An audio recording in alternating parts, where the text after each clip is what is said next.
簡單介紹我哋個 project。我哋個 project 就係訪問一個經理，跟住問下佢一啲關於管理嘅一啲事務。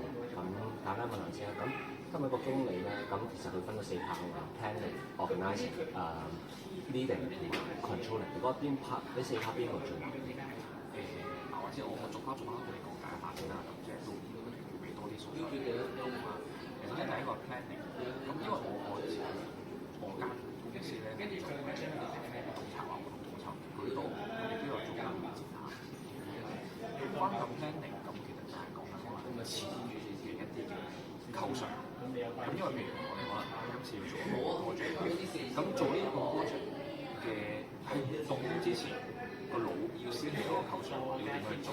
你要做到幾大嘅規模？你要投入啲咩資源？想有啲咩嘅產出？咁呢一個會係一個 planning。相對嚟講，呢個會係一個叫做咧如果你對於公司有一定嘅掌握嘅話咧，咁呢個係一個比較獨立嘅過程，因為你其實你入腦入面可以構想得到。咁呢個係 planning。咁 organising 咧就係個構想 firm 咗啦，咁跟住你就要下一步落去搜集啲資源。咁因為好多時候你做一個 project 唔能夠係一個人就成事，咁可能係我哋即係公司入邊啦，有 marketing 嘅同事啦，亦都有做logistics 運輸嘅同事啦，咁亦都有做 admin 嘅同事啦。咁通常你要成一個 project 嘅話咧，要好多 team 嘅幫手，亦都有出面，甚至乎如果都唔夠，可能要出邊一啲 outsource 外判嘅工作。咁呢啲就將佢哋匯集埋一齊，呢個就叫做 organize。咁你第3 part 可能叫 leading 就真係可能係個 project 到位啦，真係要開始去推進啦。呢個時候嘅身份，即係特別一個叫 PM 咯，project manager。咁呢個就係一個 leading 嘅過程。咁leading 嘅過程咧，你除咗要話係清楚成個 project 之外咧，其實更加重要一樣嘢係分工。咁因為好多時候呢個 project 甚至乎有時做啲好大規模嘅 project 嘅時候咧，一個人係做唔晒。咁你要識得分配你嘅工作，佢哋唔同嘅項目啦，佢哋去做翻佢哋相對嘅工作。咁呢一個會係呢幾個重點，會係分工。而最尾啦就係講緊叫 controlling。咁 controlling 佢其實就係講緊同 leading 有關係嘅。你 lead 緊你成條 team 去做嗰件事情。當然話分工，即係可能呢一部分啦，可能運輸嘅部分特別一個同事去做嘅。咁但係唔代表話呢個同事你要確保佢做成點樣都好，你需要俾個底。即係萬一真係佢有啲咩事出現咗，你要有咁樣嘅能力去幫佢兜翻底。必須話成件事情係你自己嘅 supervisor， 即係你作為一個 supervisor， 成件事情係 under 你個 control 嘅，即係喺你嘅 planning 入邊嘅。咁符合所有嘢，達至一個最終嘅預期，咁呢個就會係嗰個 control 啦。咁你一開始嘅問題就話呢4 part 邊個會係最難咧？我自己個人覺得 leading 係比較難嘅，leading 會比較難。首先 planning 啦係諗嘅啫，咁其實最主要係你自己對自己公司嘅了解有幾多，同埋你嘅 idea 有幾多嘅啫。咁organizing 都唔難嘅，揾人嘅啫。呢個唔得就揾第二個。controlling 一般嚟講 controlling 咧都唔算話難嘅，只要你揾得到一啲 resource 就 OK 還好嘅 controlling。最難係 leading，因為你一個嘅project 入邊咧，頭先講緊就係話你自己間公司，你自己間公司有好多唔同嘅 department 你要同佢協調啦。咁但係如果你係為人哋做一個 project 嘅時候，你要點樣去即係控制到自己嘅嘢之餘，你仲要去滿足到你嘅客人嘅需要。同時間，如果你仲有其他嘅 partner， 即係唔係講你公司，可能講啲 outsource 外判嘅 partner， 你點樣去協調埋佢哋 ，lead 埋佢哋？再嚟到一個 party， 可能就係話可能係佢哋你個客都有佢嘅 partner， 甚至乎你可能牽涉到啲其他第三方，例如咩咧？例如場地，個客揀咗呢個場地，要同佢哋嘅協調。咁變咗你其實做一個 leading 嘅角色，你係個核心人物，好多嘢你要去協調。咁 leading 嘅部分會係比較難嘅一個位咯，係咯。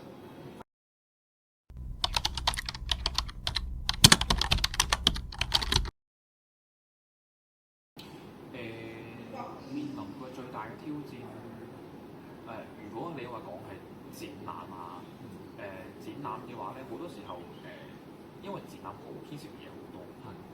咁可能我哋平時搞一個展覽都講緊百幾兩百個鋪頭，即係百幾兩百個商家。咁百幾兩百個商家，你可想而知佢哋亦都有佢自己嘅企業。你咁樣理解啦，你其實一個 project 就對一個客。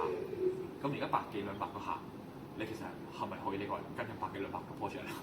即係你呢度就會好多嘢要做協調。咁其實試過有一次就係、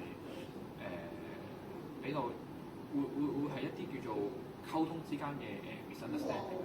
即係我哋除咗話跟啲客之外咧，出面都可能會有啲嘅同一時間有啲合作嘅。咁變咗喺成個過程入邊，可能有啲信息上面嘅溝通錯誤咧，咁就會衍生咗啲嘅誤會出嚟嘅。咁衍生咗啲誤會出嚟嘅時候，你要同翻你嘅 partner 解釋清楚，仲要同翻啲市民解釋清楚，就會係一個比較大嘅 planning。我咁樣講咧會夠唔夠具體啊？具體啊，OK 㗎嘛。OK。如果你唔夠具體就可以講個第二啲俾你聽。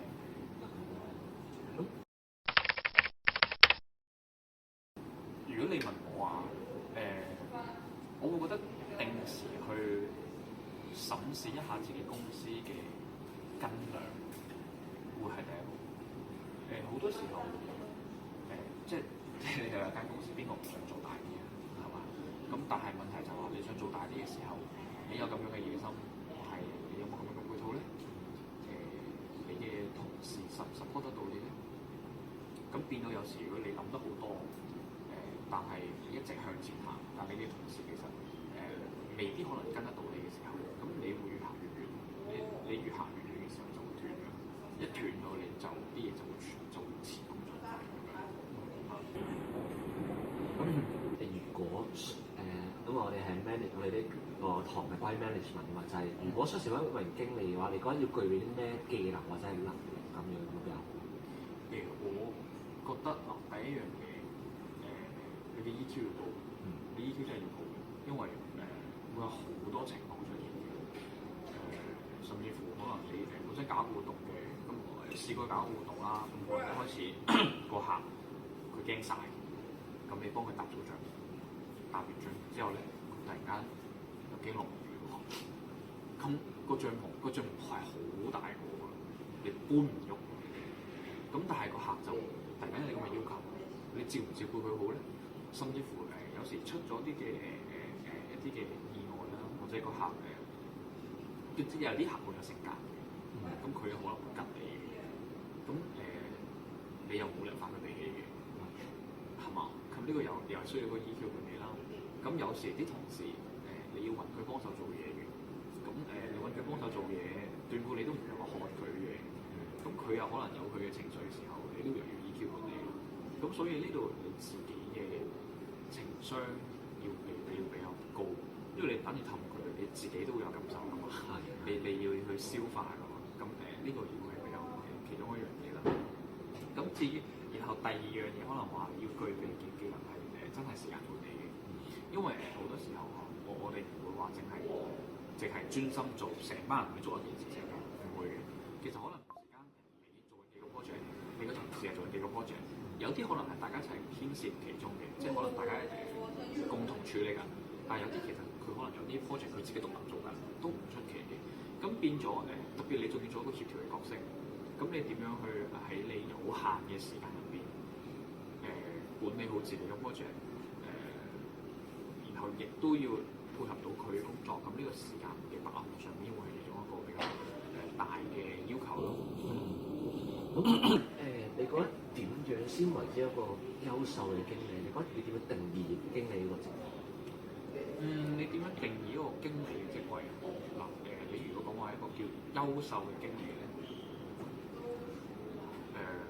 我個要求咧，其實唔係話太高嘅，我自己覺得個客唔投訴得。即係雖然你咁樣講，好似話係。好似好求其啦，但其實係好難做，因為總喺成個過程入邊咧，總有啲嘢個客係會唔滿意嘅，或者唔好話去到唔滿意啦，可能佢有一啲嘅要求，你係唔會達得到，嘅心裏面嗰個位置，因為好簡單一個道理譬如個客我攞咗50萬出嚟做個 project 嘅嘢，咁佢實想攞住50萬做100萬嘅嘢㗎，係咪啊？咁如果我做唔到佢100萬嘅嘢，佢多少覺得好似爭啲，好正常。咁但係喺呢個過程入邊，你點樣可以用你有限嘅資源入邊，令到個客覺得其實都值嘅，即係呢一樣嘢就會覺得個成功嘅manager。咁例如點樣做咧？其實都要花好多心機㗎。即係我哋話湊客，你好似就係話有時同個客嘅相處啦，唔一定淨係公事嘅，有時公事同私事，即係你同個客之間嘅一個嘅關係。呢啲可能係撇除公事以外嘅，咁呢啲係都要需要花時間去做。咁所以其實你講到話唔好俾人投訴得啦，其實唔係咁簡單，係啊。點樣有效去溝通啊？嗱，首先一個 project，當然要抌時間落去啦，但係唔好覺得所有時間都淨係擺晒個 project 度。同事都係你 project 嘅一部分，應該要抌啲時間落去身上。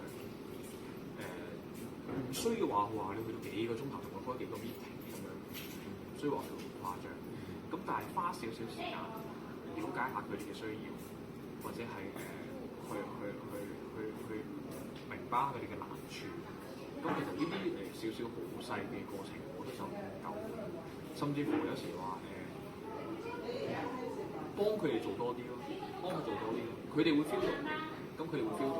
咁當你真係有啲咩事需要你去上嘅時候，佢哋都會更加樂意。咁你覺得點樣嘅員工特質咧，會喺呢個團隊之間相對嚟講，佢嘅比較優秀或者係脫穎而出都比較優秀嘅員工特質，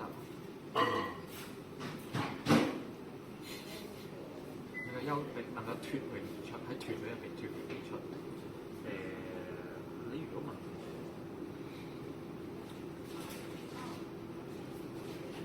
會係肯擔大咯，肯擔大咯。或者講白啲就係佢肯講清楚。近呢段時間啦，或者呢可能呢個世代啦，但係好多人做嘢，佢係咁樣嘅，佢就好驚，佢唔講嘢。即係真係發生到啲問題咧，佢可能驚俾老細鬧啦，佢唔出聲講。咁但係佢唔出聲講嘅時候，佢又解決唔到個問題，或者佢以為佢解決得到啦。咁但係當然事情出嚟就和咗啦。咁冇用，即係你咁樣冇意思㗎。咁所以其實你話真係脫穎而出，你如果俾我嘅話，如果嗰個嘅同事哪怕佢做錯事，咁但係佢主動會同我講多啲溝通，同我講翻佢遇到啲咩困難嘅話，咁我會覺得呢件事情係好 appreciate 嘅事。其實有時作為一個 manager，即係或者作為一個主管項目嘅人啦，我哋唔驚面對困難，我哋反而係驚有啲困難我哋係唔知道嘅，因為辦法總比困難多嘅。有問題我哋可以去解決，但係如果我連個問題係乜嘢我都唔知咧，咁我真係乜嘢都做唔到，就係咁。你係一個經理，咁你覺得你個公司相對嚟講係一種咩嘢嘅團隊文化？你覺得呢種團隊文化對公司係重唔重要咧？我嘅公司佢大家嘅效率好高，係真係比較高。即係有啲公司嘅文化係好隨性嘅，即係大家就係舒服就得嘅。咁但係我哋變到我哋公司嗰個效率係大家都要好把握每一分每一秒，即係真係唔想話好浪費時間，甚至乎連唞嘅時間都冇。咁但係咁當然對於公司嚟講係有幫助嘅，咁就可以做多啲 project 咯。但係你如果係我自己覺得嘅話咧，其實長遠嚟講未必係件好事嚟嘅，因為人總會攰。有時有啲位置咧，即係拉得太緊、扯得太緊，會爆嘅。咁所以反而我覺得其中有一樣好緊要嘅嘢就係夠唔夠真係要放鬆一下。就係我一開始頭先都有同你講過一樣嘢啦，你要知道自己公司自己條 team 係咩斤兩。其實呢件唔係一件咩好負面嘅説話，你知自己係咩斤兩，你先至知道自己可以做到啲乜嘢，同埋想要啲乜嘢，攞到啲乜嘢，再嚟先至知道自己做到啲乜嘢。如果一味只係夾硬嚟嘅話，其實係唔會考慮。啱先嗰個其實我哋仲有一個問題，咁我哋大概就到呢度差唔多。好啊。